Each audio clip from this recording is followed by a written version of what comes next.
So these are the extra problems for the first PowerPoint, the static equilibrium section, dealing with chapter 12. So what you can do is work on these problems. You could pause this video real quick and try these problems yourself, and I'll go over it in a second. All right, so in this first part, they want to know where should the pivot be so that the board is balanced. And we're going to first ignore that the board has a mass. So typically what we want to do is we would want to draw an FBD. So we have, I'll try and draw one real quick over here. So we have a beam like this. We have a 75 kilogram person on one end. We have 25 kilograms on the other. Again, ignore my writing. And it's 9 meters long. Now we have to place a pivot at some location. Now our pivot, let's say, is going to be right there. We know that this distance is going to be some unknown distance here. And this distance is going to be, well, the full length of the beam is 9 meters. This is going to be 9 minus x. So we're going to use this to figure out what the location of the pivot is going to be from one of these locations. Now, I don't know which one I set as x in my problem here, but this is what the FBD is going to look like. So now what we have to do, sum of the torques. So we have the two objects, both of them going in opposite directions. So we have the torque from the adult minus the torque from the child. We end up having these. The g's can cancel out since it's going to be the same. So we end up having this, that m times r for the adult is equal to m times r for the child. Now, here what I'm going to do, so I pretty much flipped what I said here. So I actually made this x and this 9 minus x. But that's what I'm doing here. So I'm going to set RC, the distance that the child is from the pivot, as being the full length minus RA. So that's the 9 minus x part. So if I plug that in here and I end up getting this, I distribute the MC over and then I combine the RA here and the RA here to get this. Okay, I can move this term over and then divide by the sum of the masses. And when I plug the numbers in, I get 2.25 meters. So basically the pivot has to be located 2.25 meters from the adult. Now, if you set up the scenario the other way, so let's say you actually set it up where you're trying to figure out where the pivot is located compared to the child, you would get the opposite. You'd get 6.75 from the child, but it ends up being the same thing regardless. All right, so now part B says, well, what if the board has a is uniform and actually has a mass? Well, this ends up making things a little bit trickier. So now what we're going to do is we're basically going to do the same thing. We're going to, this time we're going to include the torque caused by the center of gravity. Now the thing here is that I know that the pivot is going to be closer to the adult than the child. So I'm going to actually get rid of some of these. I'm going to rewrite this as being x and this being 9 minus x. And I'm actually, I'll leave the pivot here, but basically the center of gravity is going to be on this side of the pivot because the pivot is only about 3 meters while this is about almost 6 or 7 meters. So we can use that to kind of make our life a little bit easier. So we end up having this. Now we know that the center of gravity is going to be half of the length of the rod. And then what I can say is almost do this a similar trick that it's going to be from the pivot, it's going to be half of the rod minus RA, as opposed to the other case where the child was a full beam away from RA. Here, the center of gravity is only half of that distance. So, if this is X, this will be, if we are using numbers, 4.5 minus X. So I use that, and I basically do the same trick I did last time. I plug this in for the center of gravity, move some things around, combine all the RA terms together, combine everything with L to the other side, move everything around, and we end up getting 2.54 meters from the adult. So it doesn't really seem to change that much. Originally, it had to be placed 2.25 meters. Now it's a little bit further away from the adult, but not much, which makes sense. The adult's 75 kilograms and the beam's only 15. All right. Now, here, this is just another example. So,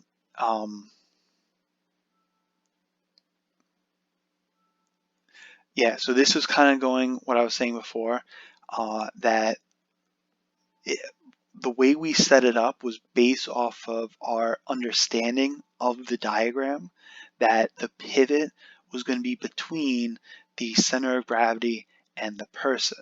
Now what it says here is that if, on the other hand, you actually said it was somewhere else, like let's say we flipped it and we said, oh, well, maybe the pivot is on the opposite side, like so it's between the child and the center of gravity.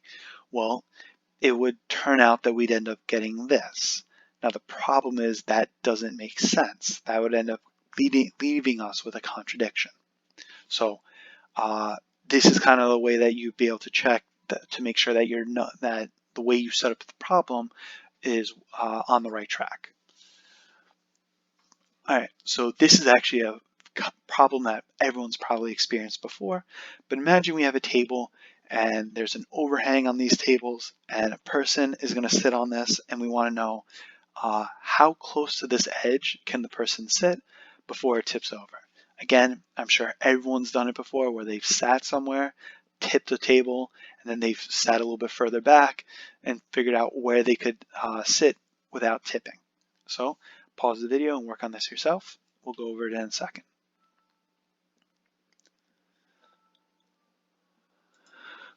All right, so our FBD right now is going to be two normal forces. So a force coming up from this leg, a force coming up from this leg. We have the table, center of gravity of the table right at this location, and we're going to have a person sitting over here. Now we're going to need to figure out where we're going to do, so the table is going to be just about to tip, because that's what we're saying, is that we're just seeing how exactly close it could be before it tips. So what that's going to mean is that this leg over here is going to be slightly off the ground. Not that it's like up in the air, but more the fact that it's going to have zero normal force. That's what this is usually referring to. So this has zero normal force going on, which basically means no torque. So the only forces that we're going to have now are the center of gravity of the beam, the normal force from this leg, and the person sitting over here. If I were to draw it, it will look something like this. So we have the center of gravity here. We would have this amazing table leg over here, and then the person over here. Now, since I want to know the person's location, and I don't know this force, I'm going to put my pivot right at that location so that this torque cancels out and I just get the torque of this equals the torque of that. So that's what I end up having here. So this is the person that's sitting on the table, his torque causing a clockwise rotation. We have the torque caused by this first leg, which is just going to be 0. We have the torque caused by its center of gravity, which is going counterclockwise. And then we have the torque caused by here, which has no force. So the two legs end up crossing out and dropping out. So I plug my numbers in and I solve for the distance that the person has to be from the table leg. And I get that it has to be 0.218 meters from the pivot, or about 22 centimeters.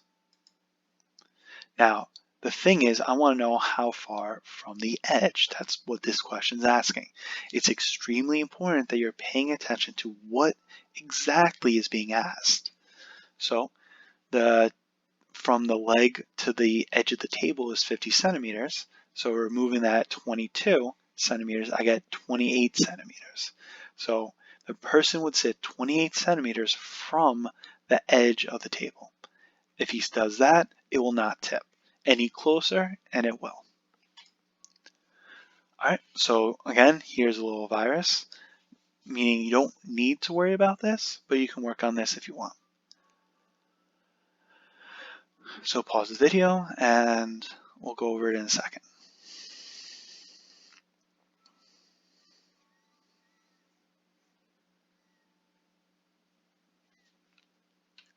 Okay, so here what we have is this. They give us that safety factor of 5. Again, if we look at that equation, basically says that the stress is going to be the allowed stress divided by the safety factor. So what we can say is the allowed is going to be that that modulus that we have divided by 5 in this case. So we get that the force that we're going to be dealing with is going to be given by this value. So 1.33 times 10 to the 4th newtons. All right. So now what we can do is do some of the torques. And what we're going to have is the torque coming from, doesn't matter which beam, it ends up being the same thing anyway. We'll go here, I guess. So we have the torque caused by this, which is a full 3.6 meters away. Torque caused by this one, which is 2.4. Torque caused by here of 1.8. And torque caused by this one of 1.2 away.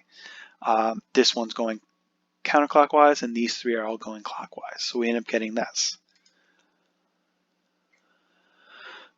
All right, so we're moving things around. Now we know what we're looking for these forces. So we plug in the numbers that we have. We knew what this value was. So we're going to just figure out what this FL term is. And we get 1.32 times 10 to the 4th newtons. There's 2 beams, so that means we get twice that amount. So we end up getting that the maximum force is going to be twice this value. Since they want the maximum mass, divided by 9.8, and we get that the maximum mass that can be held is this, 2,600 kilograms. All right, so this is basically how you would use the safety factors right before. It gives you a way of figuring out what the force should end up being. That we're basically going back to it, that we're basically playing around with the numbers so that the max force we're doing is significantly less than the actual maximum force. So like if we, instead of dividing this stress limit, if you will, by 5, if we just left it as is, we would end up getting that the force is about, I'm going to say 5 times higher than this, which again, if we had in the real life, if we tell people that, you know, the max mass is 6,000 kilograms, there are going to be people trying to push 7,000. So that's why these safety factors are there, are in place. Okay. So here they want to know, we have a bridge, and it's 64 meters long, and we want to know the tension on each strut. So you can pause. There's some diagrams here that you can look at.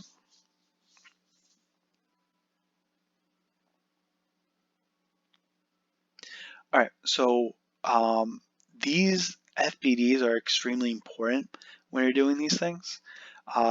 Basically what you do is you go through each pin and you're looking at all the forces acting on it. So for example, where is it? Pin C at this location, it's going to experience compression on all along each of these struts, and then the weight pulling down. So that's why how we're getting this diagram. A is going to be experiencing a normal force pushing it up, a compression force going to C, and a tension force from A.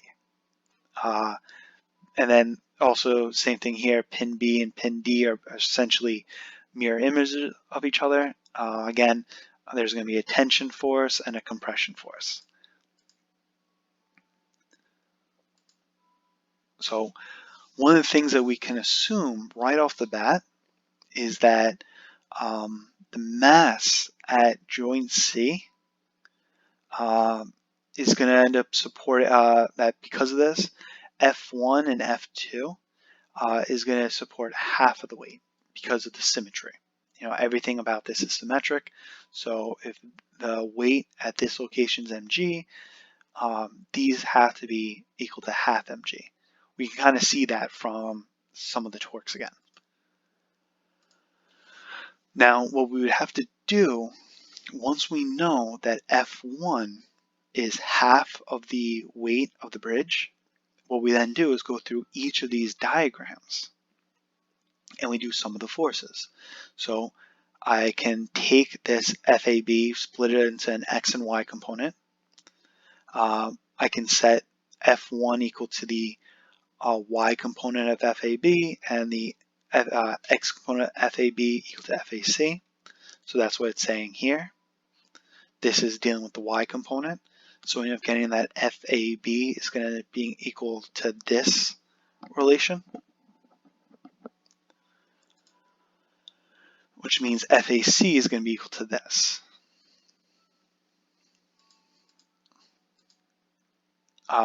Now, I believe from the symmetry, even though I didn't do it, E would end up being the same thing. So if you just flip AB with ED and AC with EC, you should end up getting the same results. All right. So then when we go and we're doing this one, again, we're doing the same thing. We're taking the diagram. We have to break these two into their components, do some of the forces, and try to relate some of these numbers back to what we got before. Yeah, so here's the symmetry part, that AB equals DE, BC equals CD, AC equals CE, and that gets us everything. So this is just an example of one type of bridge. A lot of times what you'll do is if you see other problems with bridges, you can see in the textbook, they'll have like a mass at some location, and what you can do is pretty much use some of the torques right away to figure out what the forces would be here are, and then you kind of do the same thing. You figure out the forces acting on each of these pins, either compressions or tensions, and then use some of the forces that way. So these trusses and bridges aren't that crazy. All right. If you have any questions, please let me know. Otherwise, I'll see you in the next slide. See you later.